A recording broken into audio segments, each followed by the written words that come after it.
Hey, there's people here already. No way. Look at all this. Oh, you guys are chatting already. Oh man, I missed it. Okay, hold on. Hey, well, first of all, welcome back to the Bassist.net. We're hanging out, we're chilling, maxing, relaxing, all cool. Let's see what some of y'all are saying here.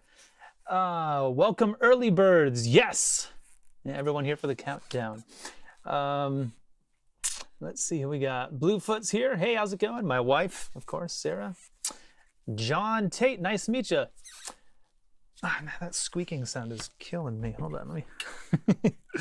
You ever get that from your strap? Like it'll just make a, from whatever this material is, it'll just kind of squeak against the pegs over there. So annoying. What kind of bass does everyone play? That's an awesome question. Let's see what we got here. Bass Players Anonymous, my good friend Ben, playing a GNL kiloton. Sounds pretty awesome. Hey, Eakin, oh my goodness, Ian, welcome. That's what happens when you do that. And hey, if you can't see already, say your name, tell me where you're from. I'll shout you out at some point. Music Man Bongo, you know what? I love the sound of the bongo. It looks pretty not, it looks pretty hideous to my eyes, but that's a rad sounding bass. Actually, I've got something really cool coming out in a few days. I'm just finishing up editing it right now. But Music Man just released what they're calling the Stingray Special.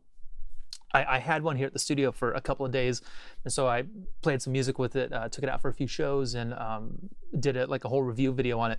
And that's kind of what it sounds like to me. It sounds like they're going for a more tame sound, kind of more like the bongo, I guess. But it's pretty cool. So it looks like a Stingray, but it's, you know, got more the bongo versatility, I guess. So stay tuned. That'll be a video coming out pretty soon. I'm playing a 4-string P-bass, Chinese knockoff. It's all I can afford. I've sold all my old instruments. That's cool. Lakeland, love it. A crappy bass in the hands of a master sounds like a master's playing it. Dude, you know what? There is so much truth in that sentence. I remember being at a Victor Wooten bass camp years ago, back when I was a child. And I remember thinking that I needed a Fodera. Like I needed to get a 4-string Fodera because it's the only way that you can sound like Victor Wooten. And I remember one of the other students there had a Squier, like a $200 Squier bass. And was like, Victor, I'm having trouble with my double thump. Can you help me out? Can you show me something? Okay, cool. Hands it over to Vic. And of course, it didn't slow him down at all. The action was probably way high and didn't have the Mike Pope preamp or any of the things that I thought you needed to sound like Victor. So lesson learned. Yeah, definitely. Victor wants to know, why did you choose the Gibson Grabber over the Ripper? Actually, you know what? Before I get into questions, sorry, I got totally sidetracked over there. Welcome if you're just joining me. There's quite a few that came in since the last time I said it. So thanks so much for coming in and hanging out. And actually, I should probably tune up really quick because I haven't done that yet. Is this bass on? Yeah, hold on, give me a second. But yeah, hey, welcome. So let me know where you're coming from. I'll shout you out. We're just gonna have a good time. I'm gonna answer some questions if you guys have any. I got a couple of emails on some topics that I think would be cool to touch on. People were asking about like tone stuff specifically for my YouTube videos. I don't know if that's a thing that you're interested in. We can go over some of that today, like how I process my bass in videos and all that kind of stuff. And then another question about like practice routines, and that's something that I can go over as well. But if those people don't show up today, then you snooze, you lose. So we don't have to talk about that stuff if we don't want to. Are we in tune now? Close enough for rock and roll. And hey, if you haven't done so yet, I saw that Jamie Lewis Support already mentioned this in the chat stream. But if you wouldn't mind, please give this video a thumbs up and hit the like button. That helps with our rankings and it helps more people get the word that I'm doing a live stream right now. So thank you so much. I really, really appreciate that. And before we get too much further, I'd like to say a very special thank you to Enkey. Dude, I'm not kidding. This is the baddest flight case on the market right now. You can get 2 basses inside there. It'll ship under 50 pounds. So if you're doing fly dates and that kind of stuff, you can get 2 instruments through the airport security. Your instrument's going to be perfectly fine. I've been touring with mine for about a year and a half now. It looks like death because TSA is pretty rough on it, but everything on the inside is pristine. The basses make it there in perfect shape. So anyways, I can't recommend them enough. Definitely go check them out at Enkey USA.com, and make sure you tell them that Jamie sent you. So let's read some of these shout outs over here. Let's see where y'all are coming from. I got to go quite a ways up. I'm sorry. Hold on. What we got here? We're whipped up into a frenzy. Hey, don't worry about it. We're talking shop. We're talking basses. It's all good here. Is this a new Warwick? No. This is a borrowed bass. We, let's see. We passed through Nashville.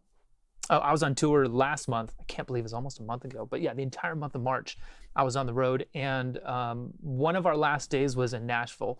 And Warwick's, not headquarters, but like their American embassy. That's totally the wrong word.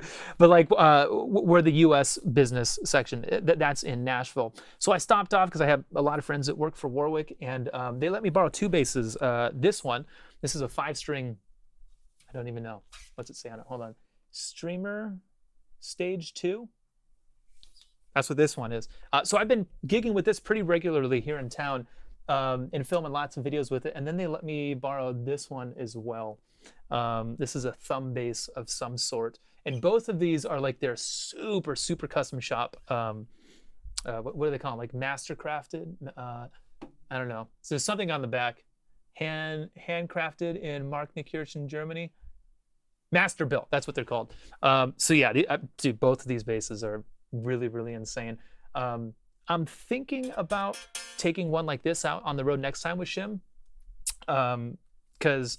Well, I like that it has 26 frets. That's pretty cool. I don't know if you can see that. Yeah, so there's the 24th fret, and then it's got 2 extra ones. And I didn't anticipate it, but I did a lot of soloing on Shim's show. He really wanted us to go at it. And I think an instrument like this would play a little bit easier than the J bass that I think is better suited for rock and roll. But it's a bit harder to play. I don't know if I can get the action low enough on it. But yeah, so that's the deal with the Warwicks. What else we got here? I have a streamer and a Bootsy Star. Dude, that's badass. I love that Bootsy bass. That's so cool. I thought, though, they were kind of shooting themselves in the foot by releasing that, because it was like, well, obviously besides you, only like one person can play that bass, right? Like that's the Bootsy bass, but obviously anyone can play it. From Spain, hey, Edu. Sorry, I don't know how to pronounce that. You know, I just got done running with the dog, and I was hitting the shower, and I was like, you know what? I'm not going to do on this live stream. I'm not going to pronounce anyone's names, because I always screw it up, and then I feel bad, and I just look like an idiot. And then, of course, what did I do? First thing was I tried to pronounce your name. But hey, thanks for joining us from Spain. That's awesome. Wearing my GHS shirt. Hey, that's probably the one that I sent you, right? Because you won the last giveaway, I believe. Hello from Ecuador. Man, I've always wanted to go there. The bongo is hideous, yes. St. Louis. I thought I was there, but I wasn't just there. Sorry. I was going to say I was just there. Mad love from South Africa. Dude, I would love to go to South Africa, too. Hi from India. Trinidad. Dang. I didn't know we had people over there, too. Who does the hiring for bigger acts like Shim? Is the record company A&R rep, music director? You know what? Yeah, let's jump in. Let's start answering a couple of questions here. And I guess I can answer that one first. So who does the hiring? I'm assuming you're talking about like who puts the bands together. In which case, I mean, it could be anyone. It depends on how I'm going to put this down because I keep slapping the strings. I guess it just depends on how the artist has things set up. So in Shim's case, like he hires everyone, but he comes to me, for like, hey, I needed a drummer. Well, I hooked him up with 2 drummers. Have your pick. The guitar player he already had, but I had a list of guitar players he asked for also. So sometimes it could be the artist, sometimes it could be the music director. That's typically my job when I'm working with an artist is like, here's the music, put the band together. It's got to sound good, and they trust me and my judgment, and so it can go that way as well. I've also heard management putting it together, agents and other stuff. So it really just depends on, the act and what you're trying to do. Jasper says, I want one, please. The bass case. If you're talking about the N key, yes, I think you should want one as well. They're super awesome. N key USA. Go check them out. Fender Precision and Jazz is all you need. I'm not gonna lie, there were lots of basses at the factory, but if you notice, both of them I brought home are pretty much really nice J basses, because I would agree with you, a J bass is all I need. A precision bass nice as well for the variety, but I can get like 90% of my work done with a J bass. Nashville. Oh, awesome, man. I was just there. Miss you, but I'll be coming back. Don't worry.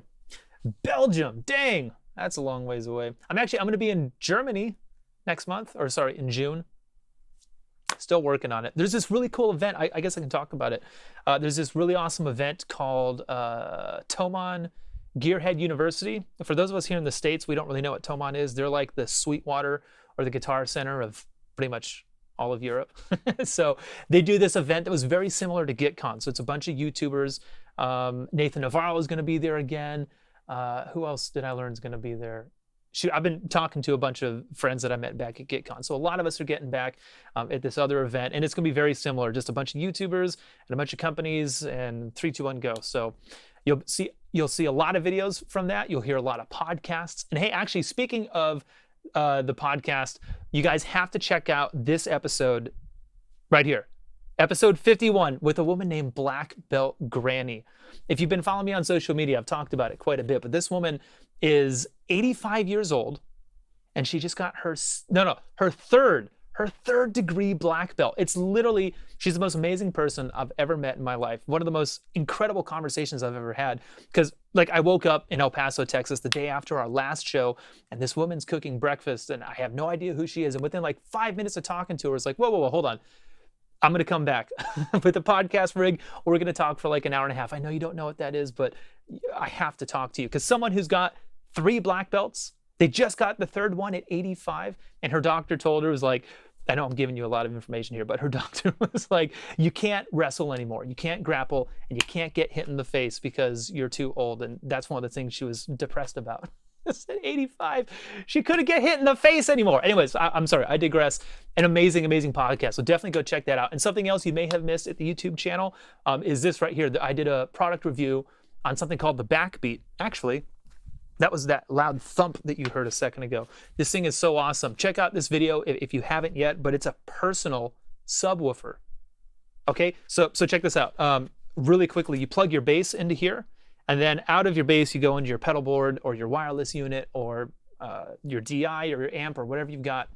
And then this thing just rumbles on your back. So like when you're playing with in-ear monitors and you don't have an amp on stage, this right here is really, really, really close. It kind of makes it feel like you're standing on the subwoofer, and you can feel the rumble from your bass again. So I highly recommend you check that out.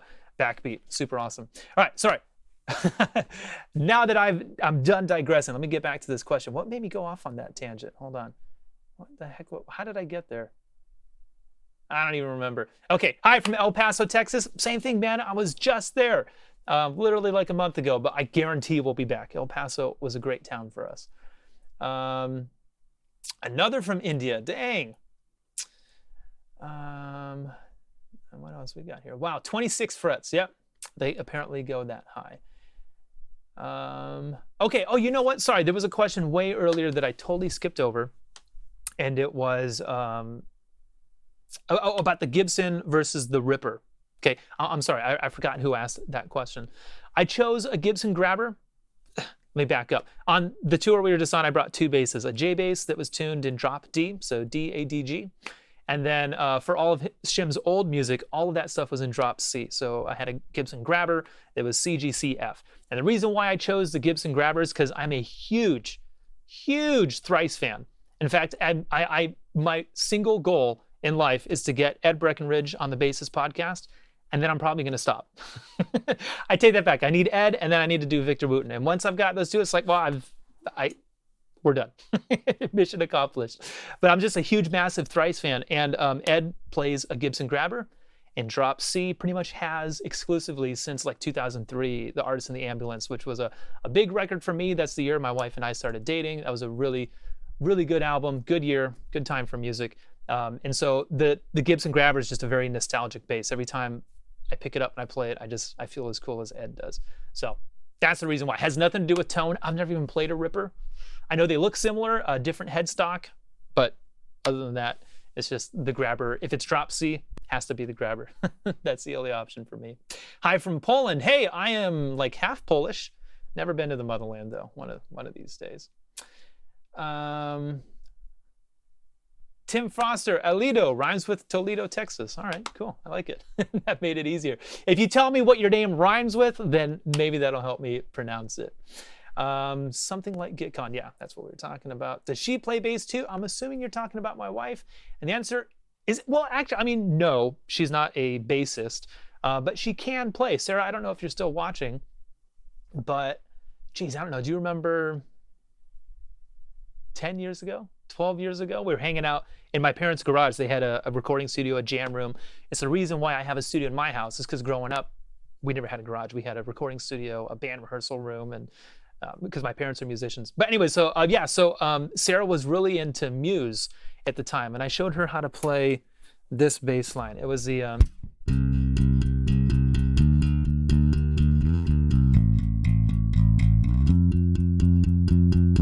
what's that song called? Starlight? Star something?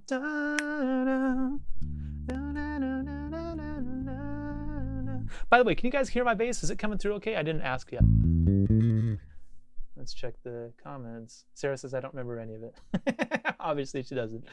Well, if you guys can't hear the bass, just let me know. But yeah, so I showed her how to play that. I went over to the drum kit, and we jammed for like 20 minutes.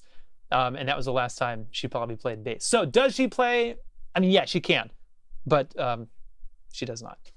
not anyway. She's an artist. She's a graphic artist.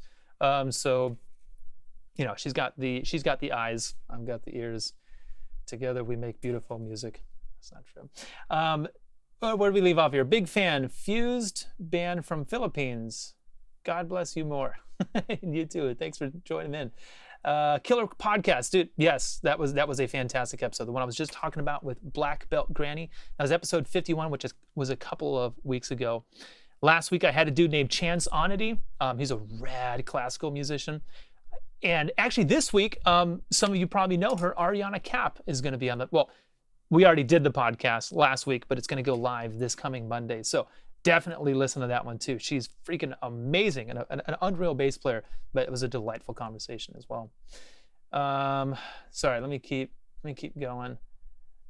Thrice, yes, another Thrice fan.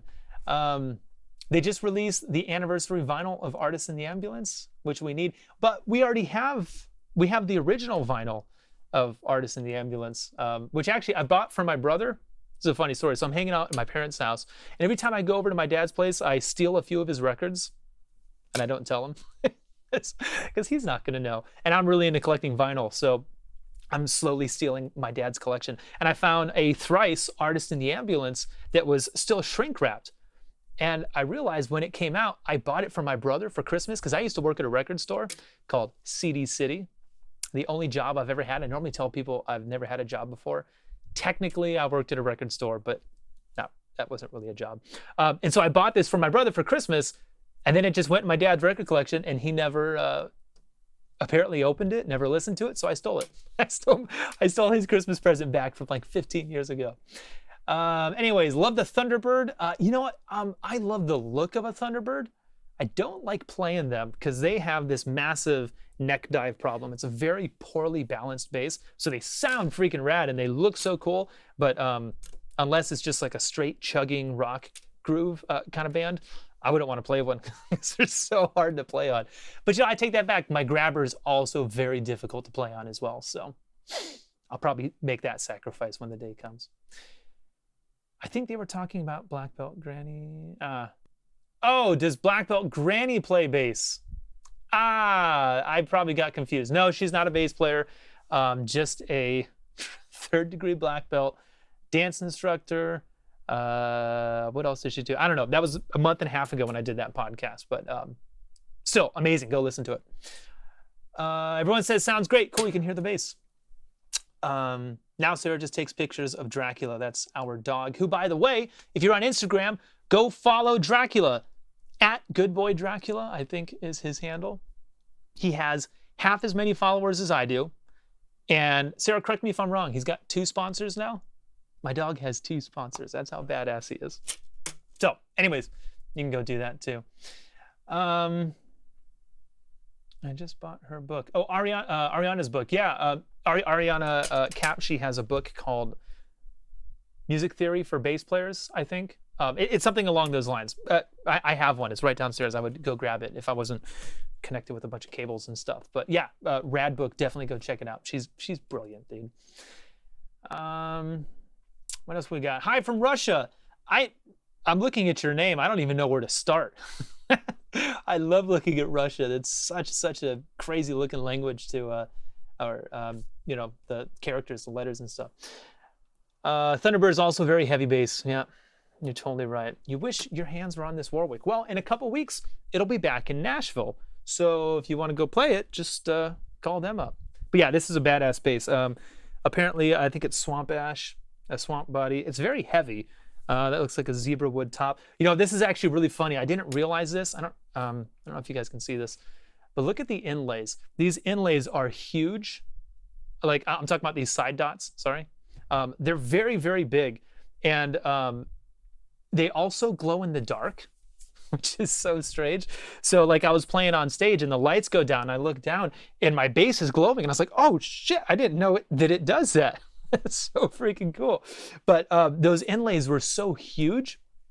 And so when I've been playing this bass for like the past, I don't know, 2 weeks or so. And then I picked up my J bass to do a session the other day, and I thought that the dots shrunk. Those side inlays that I was talking about. Like I looked at it and I was like, oh God, they're so small. Did I do something? Can those shrink? Literally, because these ones are so big and I've been staring at them for so long. I don't know, it's ridiculous. Anyways, hey, let's answer some more questions. And hey, if you haven't done so yet, please, you know, give this video a thumbs up. Subscribe to the channel if you haven't, but I'm sure most of you have because you're here. But yeah, definitely subscribe. Hit that notification button so you'll get notified every time I go live. And hitting the like, giving it a thumbs up, that helps other people get to see it too. So I really appreciate that. Thank you. Let's see, keep on going down. Yes, okay, so Sarah just dropped in the link for @GoodBoyDracula. If you're into following dogs on social media, that's where he's at. What do you think of Spectra Basses? This is something Victor asked. What do you think of Spectra Basses? Not very common. You know what, Victor? Actually, I'm working on a series right now. No, I don't even know what I'm saying. I'm writing it at the moment. I'm still typing it up, but I'm working on a series called, I'm still working on the title too, but it's basically that. What do you think of fill in the blank? So what do you think of Warwick basses? I just finished writing that one. What do you think of Ernie Ball? What do you think of Fender? What do you think of Ampeg? Or compressor pedals? Or like, because I get these questions all the time. So if you like this answer, then there's going to be a lot more where that came from in the future. But what do I think of Spectra basses? I like every one that I've ever played. I don't own any. And I don't have any friends who play them exclusively, but every time I hear one, they sound awesome. And honestly, like, I think that's really what it comes down to, is I like the way a bass, pretty much I like the way all of them sound, but it may not be my instrument, may not be something that I gravitate towards, but I can like always find a scenario where like, yeah, that would sound fantastic. So for instance, okay, so about a week ago, I was playing a metal song in drop A, like just this massively low thrashy metal groove on this bass. You'll hear it in a couple of weeks. And the only thing I was trying to sound like was Dan Briggs from Between the Buried and Me. They were like my favorite prog metal band. He's one of my favorite bass players, and he plays a Spectre. So all I'm trying to do is get this thing sounding like his Spectre bass, you know? So like I would probably use it in that context if I played in a BT Bam style group, but maybe not on my cover band gig, maybe not with the pop artist, you know? I don't know. I'd have to get my hands on one to see, you know, where it fits in, because it's probably been a while since I've played one too, which is honestly kind of the bias I have against most instruments, because I've played a J bass almost exclusively for like 12 years, you know. So I'm really good at making that instrument fit. And I haven't, you know, up until about 6 months ago, I hadn't even played a Warwick or a Spectre or an Ernie Ball or any other brand in like a decade, because it's just like I found my voice. I don't need to keep searching for the other ones, you know. So I don't know, if Spectre's willing to let me borrow a bass and put it through the ringer, then I will make that happen, I promise. But so far they haven't reached out. Bassbase says, ought to do a raffle giveaway. I'm definitely going to, not for any basses because I don't own these, but I'll be giving some stuff away in about what time is it? About 20 minutes or so. So stick around. I'm going to give away some free private lessons, a membership at thebassist.net, and some other stuff. So we'll get to that, I promise. What else we got here? Jasper says, my Warwick is not heavy. You know what? This one over here isn't. I take that back. It's heavier than I wanted it to be. But this thing is a beast. This is way heavy. But yeah, I mean, it obviously depends on the wood, the components, whether there's a preamp and stuff inside of it. What else we got? What is the best bass guitar you ever played?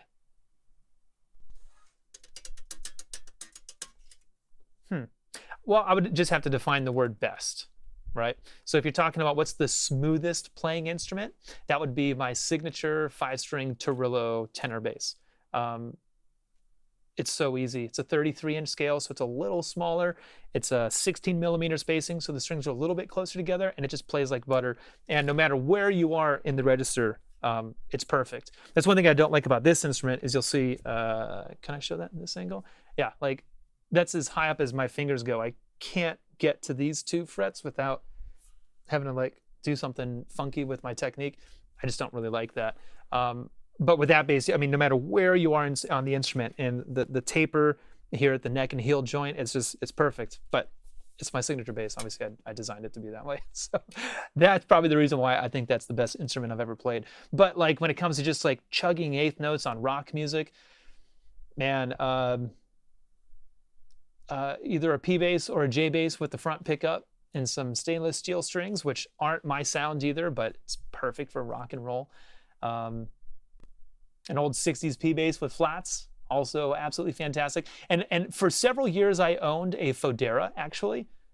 I don't know, if you go through the deep cuts on my YouTube channel, if you go back to some of the first videos I ever uploaded, you'll probably find a video or two with me playing a 4-string Fodera as a Monarch, Victor Wooten's signature bass. It was amazing. An amazing instrument that sat in my closet for about 6 years. Then I sold it because it was just too nice. And it didn't sound like me. You know, the EMG pickups, not my thing. The Mike Pope preamp, not my thing. So like a great sounding instrument, and obviously in the hands of someone like Victor Wooten or any of those guys, amazing. But every time I played it, I couldn't tweak the knobs enough to make it sit right. But another fantastic playing instrument, you know. So I don't know if that helps you, but so I guess it just depends on how you define best. Any experience with Dingwall? You know what? No. Never played one. Those are the fan fret basses, I think. Maybe they have some that aren't. I would love to try one. But yeah, never come across it. But I love the sound. Was it Nathan? Yeah, Nathan Navarro has a video on his channel from like the past 2 or 3 months where he plays like the same licks on like 6 different basses. And my favorite one was the Dingwall of whichever ones he had in that video. So shout out to my buddy Nathan. He's a rad dude. But yeah, if you want to go hunt that video down, it's probably one of the past 10 that he's released. But phenomenal player. What strings do I use? GHS. Yes. Jamie Lewis support knows the answer. Yeah, I've been playing GHS since September or October. So fantastic strings. I highly recommend the bass boomers because that's kind of like the best of both worlds for me. I like nickel strings, and so the bass boomers are nickel steel wrapped around a steel core. So basically, it's like it's got some of the brightness of a stainless steel, but it feels like nickel. I think that's not on this one. It's on this one. I don't even know. I can't keep up with them. But yeah, that's what I've been playing for a while. Really, really dig it. What else we got here? Just going through. Do you like the Sire V7? You know what? I have not played a Sire bass. Same thing. I reached out to them to feature it here on the channel. Haven't heard back. So I should probably try again because I get that question all the time. What do you think of the Sire bass? They sound great, but never had one in my hands before. So one of these days. Do you have it right now? I don't know what you're talking about. Do I have it right now? Sorry, that was FG Jazz Bass. If you want to clarify, I can give you an answer. Lawrence, all right, shout out to Jamie's podcast. Hey, thank you so very much. One of my favorites, thank you. Good information for working bass players, very honest. I try to be. Dig it, everyone. Wish we'd talk more music and less gear. Well, Lawrence, we can totally do that. If you have a musical question, if there's anything you want to hear, yeah, absolutely. I'll go whatever direction you guys want to take this. Okay, here we go. What was your biggest and or most memorable crowd this last Shimrum? That would have to be Omaha, Nebraska. Of all places, Omaha, Nebraska is like, that's Shim's city. You know, probably of all the territories that the Sick Puppies was big in, Omaha was like #1. So yeah, the crowd was just nuts and knew every word, not just on his old stuff, but also the new record, which had just come out. So it's impressive. You know, throughout the night, you know, we could see people sing the choruses, but they wouldn't know the verses. Omaha, they knew, every person knew every word. So yeah, that was a special night. And actually, we filmed it and multi-track recorded it too. So I imagine a live DVD will be coming out at some point. I just haven't gotten around to it yet. Rajesh says, I'd really like to watch your gig vlogs. Maybe for future, please make one. Yeah, dude, I have a blast doing that kind of stuff. I'm much more active on the road with social media than I am on YouTube, just because it's really, I do a lot of production for my YouTube channel. I don't just, you know, throw and go with my cell phone and do that kind of stuff. So if you follow me on Instagram, that's probably the best place. Anyone who follows me there, it's at Jamie Lewis for most of the platforms. But yeah, if you want to stick around for all the gig stuff, you'll definitely find it there. Where was it? Hold on, I got to bring it back over here. All right, back to the chat. Why didn't you change the pickups on the Fodera? Good question. Why didn't I? You know, at the time I wasn't into that yet, because this was like 2007. It's like 12 years ago now that I think of it. Geez, that bass is actually as old as this one. I got the Fodera and this, my first signature M bass at the very same, in the very same month, actually. It was an expensive month. But yeah, so I wasn't into swapping out pickups yet. I didn't know how. It wasn't a thing that was on my radar because I was, I don't know, 20-something. I was an idiot. I didn't know what I was doing yet. So just kind of whatever came stock on it, I figured that's what you had to use. So yeah, I didn't get into swapping out pickups till 5, 6, 7 years ago, probably. Which is kind of interesting, having played, you know, having these Warwicks and the Ernie Ball bass a couple of weeks ago, is my ears are so tuned to the Aguilar pickups, and then playing the Warwick version of what a J sounds like. And then on this bass, it's an EMG pickup, and what those sound like. You know, it's something that, yeah, my ears are much more sensitive to now. But yeah, at that point in time, it's just, I either liked it or I didn't. You know, I didn't know there was anything I could do about it. Hi from Lithuania. Wow. I don't think I've had someone tune in from Lithuania before. So welcome. Glad to have you.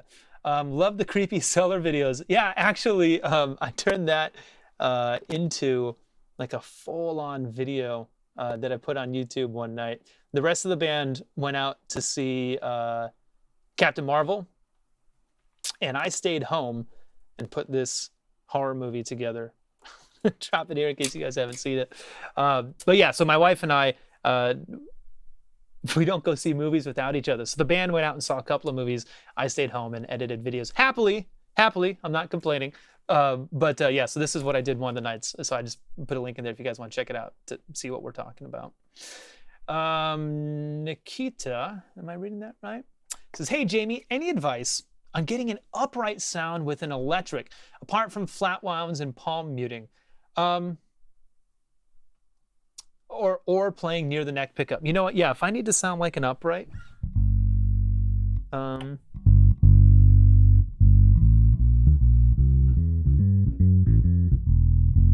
yeah, I guess the only thing I could think of is, yeah, just get your hand way over, not by the neck pickup, like on top of the fingerboard. I mean, like this is where I'm at.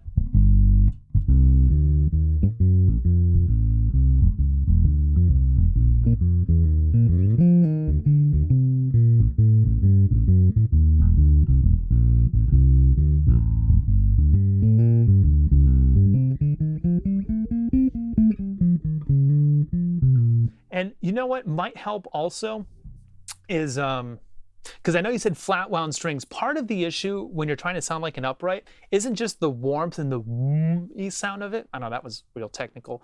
Is the decay. And that's something that on an electric bass, I can't really mimic. And I'll go as far as saying even like the electric uprights, they don't do it either. They just have too much sustain. Even if I'm plucking over here, that's more sustain than an upright bass gets. To give you an example, a double bass, boom. Okay, sorry, it doesn't die off that fast, but boom.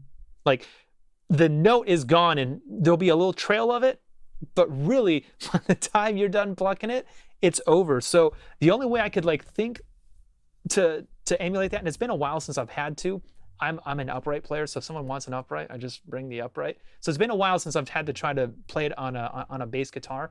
But I think honestly it would probably be in the left hand to choke the notes out.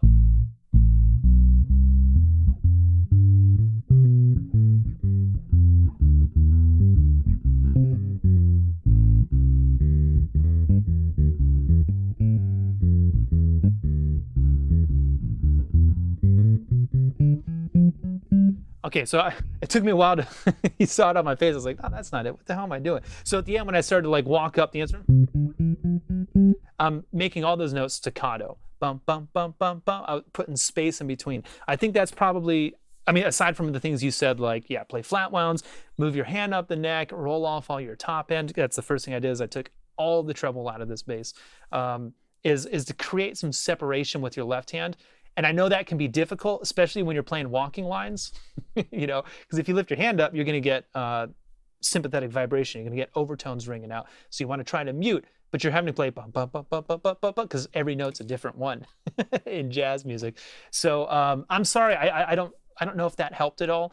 But those are the types of things that I would do besides just going to get a double bass and playing that, which I would highly recommend as well.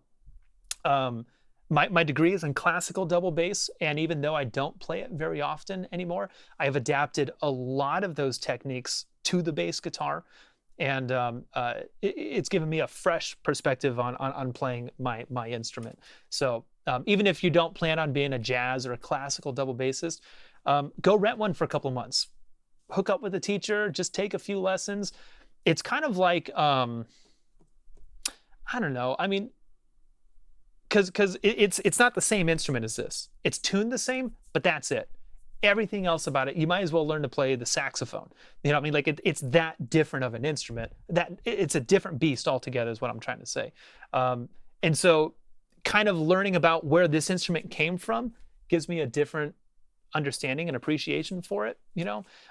Maybe the same as like, I don't know, as an American, our culture is pretty young. So when I go over to Europe and I see like, oh shit, you've got cities that are like 1,000 years old or older, like it kind of puts America in perspective for me. Like, oh yeah, we got 300 years, give or take, you know? Like, I don't know, that just kind of helps for me to see where things came from, gives me a better understanding of what I'm doing now. So I don't know, that was a long tangent as well, I apologize. Apologize for that. Okay, here's a musical question from Lawrence. I hope I can answer it. Does your classical training, oh shit, this is exactly what I was just talking about. Does your classical training inform your approach to improvising in other styles? Yes, because in classical music, first of all, and I hate to keep coming back to the podcast, but yeah, there's the logo. Chance Onity, he's on the podcast this past week. He's a classical musician. We talked about this at length because a lot of people don't realize it, but classical music were fantastic improvisers up until like 100 years ago. I mean, if you were a classical musician, you were like Beethoven could compose Beethoven, but he could also just make up Beethoven on the spot. Like that's how freaking good he was. Everybody. And so that trait has kind of gone away over the past century. Now classical musicians are mostly just reading what's on the page kind of players. But that's not traditionally true. So anyways, setting that aside, as a classical musician, I learned how to hear melody in a way that wasn't just like, oh yeah, play the bass line, play the groove, and everything else happens on top of it. I look at the bass now as a melodic instrument, and so I'm always doing counterpoint to whatever the main voice is doing. I can't think of any examples off the top of my head, but that's something that I just know as an orchestral player, I'm much more honed into melodies and how they're functioning with everything else. Because when you're a symphonic player, you're one cog in a 100-piece wheel. You know what I mean? There's a lot of moving parts. And so I might be playing this really boring part or nothing at all. You know, I might be doing zero, and that's the right thing to do. Because the violins are doing this amazing thing. And if I did anything at all, it would ruin it. It would absolutely ruin it, you know? So like understanding the importance of how all the pieces fit together, I take that to country, I take it to pop, I take it to hip hop, I take it to reggae, everything. I have a very discerning ear about what's the right thing to do in this moment. Let's do that each and every time. And honestly, if you want to know who I think does that best, is Pino Palladino. I'm sure lots of you guys are Pino fans, and that's the reason why I think everyone loves him so much, because he always plays the right thing. Always, always, always. If you listen to him, he's like the ultimate bass player, because every lick, every groove, every part, every riff is just like, why can't I play that way? Why can't I think that fast? You know, so yeah, definitely, that's something that I try to steal from him, that I borrowed, or that I learned from having studied classical music. So, Lawrence, I hope that helps, man. What is the biggest don't, in quotes, when it comes to playing / learning / relearning bass? I like that one. Well, you know, there's a series that I did called 5 Minutes to Better Bass, and I've got another one coming out next week at some point. I just share like little tidbits, and this is my favorite one. It was in the very first episode. What's the number one thing not to do? Is that right there. Don't slap your strings. In other words, instead of playing,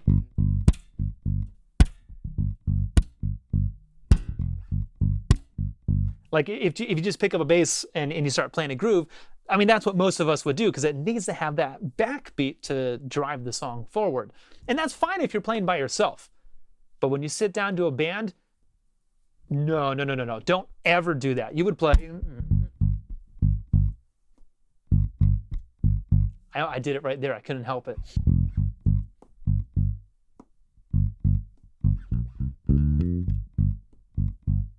Right? If you add in that smack, you're going to create a flam between you and the snare drum. You're going to piss off your engineer because he's setting your levels for this volume. And then when you go like this, you just spike the meters and you went into the red, and he's going to look down and go, what the hell's going on? You know? So it's just one of those things that, like, no one tells you not to do that, but don't ever do that. It's one of the worst things you can do when you're playing with an ensemble. But if you're by yourself, go for it. Do all the backbeats you want. Totally fine. Where was I at? Hold on, sorry. Losing my spot here. Hi from Tahiti. What do I got to do to set up a Tahiti tour? We're going to talk afterwards. We got to make that happen. Sarah says, my wife says, he doesn't go see movies without me because I get really bad FOMO, which is fear of missing out. So that's a thing, apparently. What is Jasper saying here? I had word Divinity Rocks is having a Warwick Bass build with Aguilar pickups. Probably. Yeah, because she's an Aguilar artist now as well. She's on the road with Victor at the moment, I believe. But yeah. I mean, if I end up getting a Warwick bass, I'll probably do the same. I just really like the sound of Aguilar pickups. They're absolutely fantastic. Excuse me. Victor says, which P and jazz pickups do you find to be the best for you, and why? Cheers from Sweden. Are you talking brand, or because brand is Aguilar? I pretty much have Aguilar pickups in almost every single one of my basses, and I have their 60s P and their hot P, and the 60s J, and also the hum canceling Js. So I think I have one of each. And I have a 70s, but I haven't put them in a bass yet, because I've got a J bass that's in that closet over there. You can't see it, it's right over there. And I bought those pickups to put into it, and I haven't done it yet. So maybe I'll like those ones the best. I haven't even heard of. Do you like Yamaha bass guitar? Yeah, dude, they're great. especially their beginner line. Almost every student that I've started out, I'm talking like a middle schooler comes in and I want to learn how to play bass. I don't even have one yet. I always recommend that they get the Yamaha, RBX, I think. It's like $120 bass, and for $120, it plays like a $300 or $400 instrument, which also isn't that great. Like, I get it, but I'm just saying for that price point, absolutely phenomenal. My last podcast with Brian, and Brian and Powell had some good thoughts on classical musicians versus studio guys too. Episode 49, apparently. Yeah, so I guess you can check that out as well. Hey, you know what would be awesome? Oh, wait. TRBX? Ryan, is that the one that I was talking about? Is that like a $150, $200 bass or something like that? I think it is.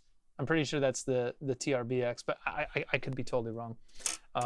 Yeah, a great starter instrument, and they obviously make fantastic high-end instruments as well. It's just my experience, 200, yeah. So that's probably get a used one for like $100. Again, I just think, I think the value is pretty awesome. I've played a 6-string Yamaha before. The who plays in Dream Theater? John Myung, I think. I always mispronounce his name, but I played his signature 6-string Yamaha. Thing is rad, super cool too. Anyways, yeah, that'll probably be a future episode. What does Jamie think of Yamaha basses? Hey, you know what? Let's give some stuff away, but before I do that, I just need to say an extra special thank you to Enkey for making this live stream possible. So definitely go check them out at enkeyusa.com. That's, where's the ENKI USA.com. And actually, I did a full demonstration video on this case that you're seeing up here. So you can check that out too if you're not sure. But dude, those things are so freaking rad. So here's the first prize. You can win a 1-month subscription to the Bassist.net, which is pretty awesome. That's my subscription website for all things bass. We've got something there called the Bassist curriculum, which is actually a free thing here part of it's free here at YouTube. It starts with I've never picked up a bass before. How do I hold the damn thing? And takes you all the way up to I can read music. I know music theory. I know every note on my bass. I can play all the arpeggios, all the scales. It's a complete comprehensive curriculum for bass. And you would have access to that for an entire month if you get this question right. So the question is, where is it? That I wrote it down somewhere so that I wouldn't have to remember. Okay, here we go. Question number 1. I never do this, but last night I uploaded something on Instagram of my food, which I know is so ridiculous. But last night I got home late from a gig, and instead of going to bed, I made this meal. So if you follow me on Instagram, you just got to go to my story and find out, what did I share? What did I make for dinner last night? I know, it's super ridiculous. And you can actually do this right now. You don't even have to have seen it. You can just pick up your phone, go to, where the heck is it? Go to my Instagram handle, @JamieLewis, and you can just watch the story. And the first person to tell me what I ate, you're so close. You're so close. Isaac, that's not even funny. That's so close. I can't give it to you, but that's really, really close. So all you got to do is just go to @JamieLewis. It is right there below you. Watch my story. Tell me what I ate last night. Jasper, you're close too, but that's not it. You're so close. It's all right. We got time, y'all. We got time. I'm not going anywhere. I'm actually really tired. I slept in this morning. And for me, I'm one of those people that if I sleep too much, that's when I get tired. I don't get tired from not sleeping. I get tired from too much sleep. Top sirloin with broccoli. Ryan, you're just missing one. You're missing one thing. It's so close. Oh, wait, hold on. Sarah says Isaac got it. It just auto-corrected.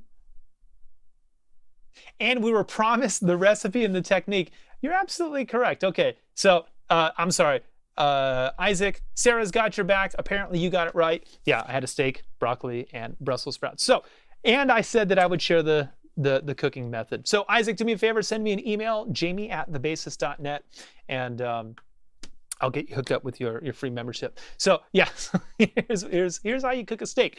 The secret to cooking a steak is, number one, let it sit out for about 15 minutes. This is going to take a second, trust me. You're going to try this tonight, I guarantee. So take it out about 15 minutes before so it can get room temperature. If you cook it when it's cold, it tends to shrink up and not be as juicy. So 15 minutes, rub it with some Himalayan sea salt, black Kalima salt, or just anything that's high mineral, maybe some garlic, pepper, garlic salt, anything you want to put on it.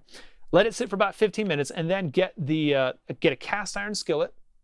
That's also key. Really, really, really hot. Okay, sear it on each side for 5 seconds just to keep the juices in. Then bring the temperature halfway down on that skillet, load it up with butter.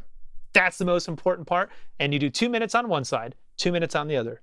1 minute, and then 1 more minute, and then you let it sit out. Here's the important thing. When it comes to red meat, you let it sit out for half the amount of time that it cooked. So if you add up 2 minutes plus 2 minutes plus 1 minute plus 1 minute, that's 6 minutes. So you need to let it sit out for 3. Just cut that number in half. And in 9 minutes, you've got the best tasting steak you've ever had in your life. Did I satisfy, Ben? Is that okay? Are you happy that I shared my secret now? All right, here's question number 2. A free private lesson with yours truly at your disposal whenever you're free. Send me an email, jamie@thebassist.net after we're done with this, and we'll hook it up. We'll do it Skype, Facebook. If you're here in Los Angeles, you can come over. We'll make it work however you want. And the question is, what kind of bass did I last review here on my YouTube channel? You know what I should have is I should have some buttons that play like the Jeopardy music or something like that. Someone just said, what happened? Did I lose anybody? Not really sure what's going on. Oh no, the stream is having trouble apparently. That could be a thing. Minor technical glitch for a few seconds. I don't think we missed much of anything. Yeah, probably not. Probably didn't miss anything. Let me do this. Let me ask the question again. And this is for a free private lesson, okay? So the question is, what kind of bass did I last review on my channel? This was maybe 4 weeks ago, 3, 4, 5 weeks ago, or something like that. I did a full bass review of a company. Do you know what it is? I'm not really seeing any answers, but it looks like we're having trouble with the chat stream. Jeopardy theme song on bass. Yeah, you know what? I can do that. So go take a look at the YouTube channel. No? There we go.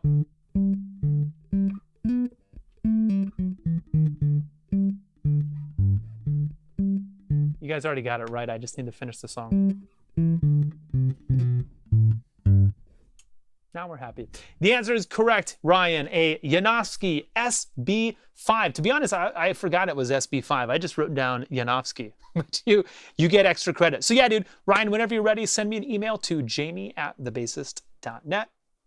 And we'll get it happening. And guys, if you haven't done this yet, please click that subscribe button. Click on this little notifications icon over here. That way you'll get notified each and every time I go live, because I plan on doing this a whole lot.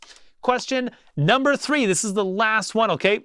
Ah, shoot, I can't say it because I already said it earlier in the podcast. Okay, I've got to think of another question really quick. The question was, who's the last guest to appear on the Bassist podcast? Which, of course, is Chance Onity. I said it like literally 5 minutes ago. So give me 1 second. I've got to think of a question that you might know the answer to. Hold on. I'm going to think of something real good. You just wait. Actually, this is what I'm doing. I'm going to thebassist.net right now. I'm just going to look at what was one of the last things to go live, and I'm going to try to think of something from it. Hold on. Hold on. Oh, okay. No, I can't do that one either because I said it already. Dang it. This is so much harder than I thought. Okay, who was my guest on episode number 50 of the Bassist podcast? Sarah, I already asked that one at one point. Actually, I already asked someone what the name of my dog was. I know that because I was looking at my script from the last time I did a live stream. And one of the questions was, what's the name of my dog? So, who was the guest on episode number 50? All you have to do is pull out your phone, go to your podcast app and type in The Bassist Podcast. And then you might as well hit the subscribe button while you're there. I don't know. That'd just be easiest. Can I? Yeah. No?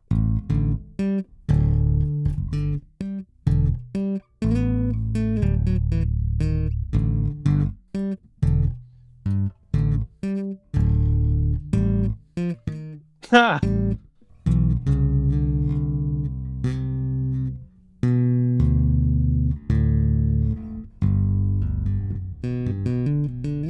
I should work on my two-hand tapping. Did anyone get it right? Isaac, yes. The answer is Ben Tessman, which is oddly enough, Ben's here right now. I thought maybe he would have been the one to get it. But Isaac, yeah. So, hold on. What bass is that you're playing? It's stunning. Scott, yeah. This is a Warwick Streamer Stage 2 that they let me borrow. I talked about it quite a bit earlier in this stream if you want to check it out. And actually, I just noticed this. Dude, check this out. Hold on. Let me go back to... Look, these inlays, I don't know if you can tell. These are yin-yang symbols. No, I don't think you can see it. But these aren't just like mother of pearl. I didn't even realize that. That is so cool. Well, anyway, guys, thank you so much for coming and hanging out with me today. Definitely come hang out with me again next time. So if you subscribe to the channel, you'll get notified. Thank you so very much. Definitely come check out the Bassist podcast as well. New episodes go live each and every week. Thank you guys so much for coming out and hanging with me. And I'll see you again next time here at thebassist.net. So stay well.